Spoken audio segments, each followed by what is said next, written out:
इंसान कब क्या कर ले कोई नहीं जानता। कोई हंसता हुआ चारा कब अपने आप को ख़त्म कर ले कोई नहीं जानता। डिप्रेशन क्या है, डिप्रेशन में इंसान क्या कुछ कर लेता है, ये वीडियो उसके लिए।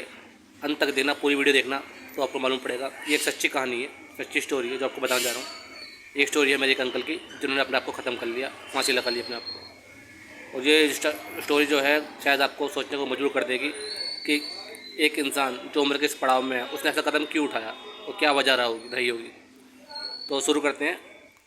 हमारे एक अंकल है, काफ़ी टाइम से मेरे पापा का दोस्त हैं, वो 35-40 साल से। एक बार हमारी दादी जी बीमार हुई थी तो उनकी गाड़ी यूज़ की थी हमने हॉस्पिटल जाने के लिए, क्योंकि यहाँ आसपास तब कोई गाड़ी नहीं होती थी। मारुति 800 कार थी उनकी। उस टाइम कहीं कोई कार नहीं थी, तो उनकी कार में हम गए थे। दादी जी को लेकर गए थे, उनका ट्रीटमेंट हुआ, वो बच गई। तो काफ़ी अच्छे दोस्त थे पापा के, काफ़ी टाइम से आना जाना है। यहाँ पास में कमेटी भी डालते थे। कमेटी होती है, लोग जो 10-12-15 लोग मिलके जो जिसको ज़रूरत होती है पैसे की, वो उसमें पार्टिसिपेट करते हैं। कमेटी सब जानते होंगे। तो उसमें क्या होता है कि लोग, हर एक आदमी का एक शेयर होता है। मान लो 1.5 लाख की कमेटी है या 2 लाख की कमेटी है, तो 20 मेंबर है। 2 लाख की कमेटी है 20 महीने की, तो 10,000 का शेयर हो गया हर एक बंदे का। तो बात करते हैं उनकी। तो अंकल जी वो काफ़ी टाइम से डिप्रेशन में थे। अभी उनके कुछ साल पहले उनके पिताजी ख़त्म हुए थे और अभी कुछ टाइम पहले उनकी रिटायरमेंट हुई थी। उनकी उम्र रही होगी इस टाइम जब उन्होंने लगाई थी फांसी, करीब 62-63 के आसपास। तो वजह क्या थी ये कोई नहीं जानता। काफ़ी टाइम से आते जाते थे और कुछ साल से डिप्रेशन में थे, तनाव में थे। मेरे पास भी आए थे, बैठ के बात भी की थी। मैं भी समझाता था कई बार, जबकि मैं से उनसे बहुत छोटा हूँ। लेकिन मैं बोलता कि क्या हुआ, कह रहे बेटी की शादी कैसे होगी। अब तो बेटी की शादी भी हो गई, उसके बाद ही तनाव था उनको। तो उस टाइम उनको तनाव था कि बेटी की शादी कैसे होगी, क्या होगा।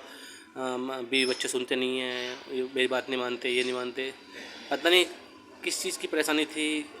सब कुछ ठीक था, इतने पैसा भी ठीक ठाक था, कोई कर्जा भी नहीं था, नया घर बनाया था, एक जगह प्लॉट लिया था, सारे काम चल रहे थे। इतना बड़ा घर है, किराएदार भी हैं। तो बात करते हैं, तनाव में थे और पापा ने समझाया।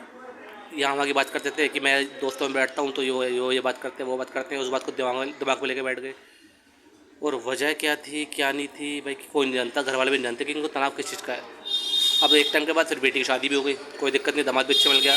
दामाद उसका उनका है नेवी में, 6 महीने काम पे आता है, 6 महीने यहाँ रहता है।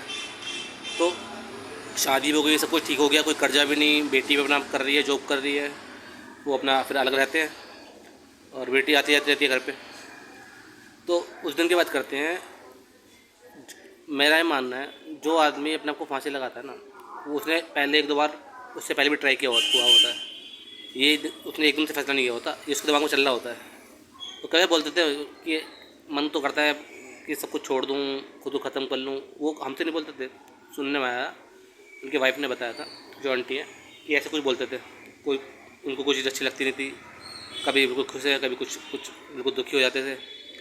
तो जिस दिन उन्होंने ये काम किया तो उस दिन आए थे बाहर से, तो बोला वाइफ को कि खाना लगा दो, मैं ऊपर जा रहा हूँ। ऊपर एक किराएदार रहते थे उनके यहाँ, तो शायद वो उस दिन थी नहीं, पता नहीं क्या था।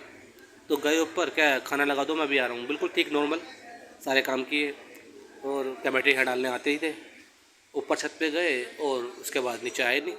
अब इन्होंने खाना बना लिया 15-20 मिनट हो गए, आवाज़ लगाए, इन्होंने आवाज़ लगाई तो सुने नहीं। तो फिर आवाज़ लगाते गए, नहीं सुनी।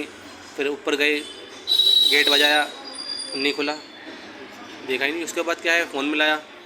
कई बार ऐसा होता है कि शायद उन्होंने लगा कोई, शायद कान में कुछ लगा रखी हो, हेडफोन लगा रखा हो, आवाज़ ना आ रही हो।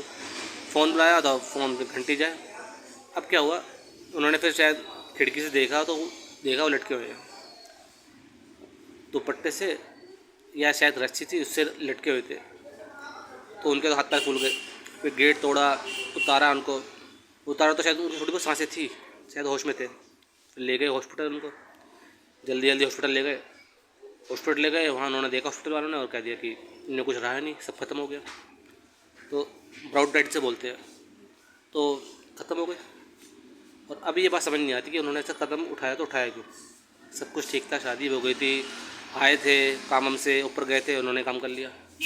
अब उनसे पूछा, आंटी से बाद में बात हुई कि पता नहीं किस चीज़ का तनाव था, पता नहीं किस चीज़ की बात थी कि इतने परेशान थे। तो एक अच्छा खासा इंसान से कोई कर्जा नहीं है, अपना मकान बना रहा है, प्रॉपर्टी भी ली है, प्लॉट बनाया है, किराया सब कुछ आ रहा है, पेंशन आ रही है, कोई टेंशन नहीं है। और उन अंकल जी की ना अभी मम्मी अभी भी जिंदा है, कुछ साल पहले पापा एक्सपायर हुए थे, उसके बाद उनको डिप्रेशन आया पता नहीं किस चीज़ का। और उनके पिताजी का एक्सपायर हुए थे मेरे ख्याल से 6-7 साल पहले, और ये 3-4 साल से इस डिप्रेशन में थे। और मैंने भी समझाया, पापा ने समझाया, सबने समझाया, लेकिन तनाव किस चीज़ का तो पता नहीं। अब आप समझो वो तनाव इंसान को कहाँ से कहाँ ले जाता है, इंसान को मौत की दहलीज से ले जाता है तनाव। जबकि तनाव को देखा जाए ना तो तनाव हमारे मन की भावनाएं हैं बहुत सारी, जो उसको हम एक्सप्रेस नहीं कर सकते। डिप्रेशन जिसको हम एक्सप्रेस ना कर पाए, व्यक्त नहीं कर पाए कि हमारे अंदर क्या चल रहा है।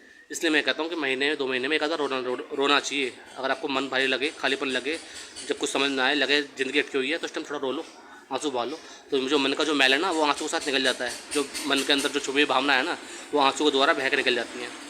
अब आप ही फैसला करो, आप ही बताओ कि उस इंसान ने ऐसे क्यों किया होगा। सब कुछ ठीक था, कोई कर्जा नहीं, गवर्नमेंट जॉब थी, पेंशन में आ रही थी, अच्छा खासा मकान था, बेटी की शादी हो गई थी, छोटा बेटा है अभी 17 साल उसकी उम्र है। उसके बारे में सोचा नहीं कि उसको भी देखना है, और लोग क्या बोलेंगे बाद में, ये भी उनके दिमाग में नहीं आया कि मैं ऐसा कदम उठा रहा हूँ। शांति से गए ऊपर से। और उससे पहले उन्होंने क्या किया, उन्होंने फ़ोन में सारे नंबर डिलीट कर दिए, सारी फोटो जो है सब डिलीट कर दी। सोशल मीडिया में जो भी चीज़ यूज़ करते हैं ना डिलीट कर दिए। वो कई लोगों को मैसेज करते थे व्हाट्सएप वगैरह, तो उसमें होते थे मैसेज जो भी उनको लगते थे कि कुछ बात ऐसी हो गई तो मैसेज करते थे। नॉर्मल मैसेज होते थे, किसी कोई भी पंथ को लेके, किसी बात को लेके, कोई किसी गुरु ने क्या कहा है, किसी जो पुराने महापुरुषों ने क्या क्या कहा है, तो इस बात को लेके वो बेचते रहते थे। अब ये बात उनको भी नहीं पता, उनके घर वालों को उन्होंने ऐसे क्यों किया। सब कुछ ठीक था, कोई दिक्कत नहीं थी, कोई बीमारी नहीं थी, सब कोई कर्जा नहीं था, बेटी की शादी हो गई, बेटी बच्चे घर में चली गई, जो दामाद है उसकी गवर्नमेंट जॉब है, नेवी में है। इंसान के मन में क्या चल रहा है, क्या नहीं चल रहा, किसी को नहीं पता। उस इंसान को नहीं पता उसके मन में क्या चल रहा है। डिप्रेशन एक ऐसी स्थिति है जो इंसान को नहीं पता होता, कि उसको व्यक्त नहीं कर पाता, कुछ अच्छा नहीं लगता, कुछ करने का मन नहीं करता, खुशी में खुशी नहीं लगती, दुख में दुख नहीं लगता, मन उदास सा रहता है, सब कुछ होते हुए भी लगता है खालीपन, उदास सा। तो डिप्रेशन एक समस्या है, बहुत बड़ी समस्या है, इससे डील आपको करना है। इसलिए कहता हूँ कि अपने आप को एक्सप्रेस करो, किसी दोस्त को बताओ, नहीं तो सोशल मीडिया पे कोई फ्रेंड बनाओ, नहीं तो काउंसलिंग लो। काउंसलिंग बहुत ज़रूरी है इस टाइम पे। अपनी भावनाओं को व्यक्त करो, जो आपको फील किया हो रहा है उसको व्यक्त करो। कुछ नहीं तो आप कोई वीडियो बना लो, उसमें एक्सप्रेस कर दो, तो आपका मन हल्का हो जाएगा। मन को हल्का करना ये आपकी जिम्मेदारी है। आंसू बहा लो, रो लो, अकेले में कोई दिक्कत वाली बात नहीं है। आपकी जो भावनाएं तो भी यही हैं, जब आपको समझ नहीं आती तो वो आंसू से निकल जाती है, मन हल्का हो जाता है। 15-20 दिन में एक बार रो लिए, अगले दिन जब उठ कर देखोगे ना तो आपकी लाइफ में आपको लगेगा हल्कापन, ज़िंदगी आपको लगेगी सहज। जब भी मन बहुत उदास हो ना, मैं तो ये कहता हूँ कि अच्छे गाने सुनो, पार्टी वाले गाने सुनो। लगातार 15-20 दिन जब गाने सुनोगे ना, रोज़ सुनो, मैं तो कह रहा हूँ रोज़ आधा 1 घंटा 2 घंटा जब भी आपको टाइम मिले आप अच्छे गाने सुनो। सैड सॉन्ग मत सुनो, और ना कोई सैड बात याद करो। पार्टी वाले गाने, म्यूज़िक जिसमें अच्छा हो, लाउड हो, वो सुनो आप। इसमें शायद आपको बहुत फ़ायदा मिलेगा।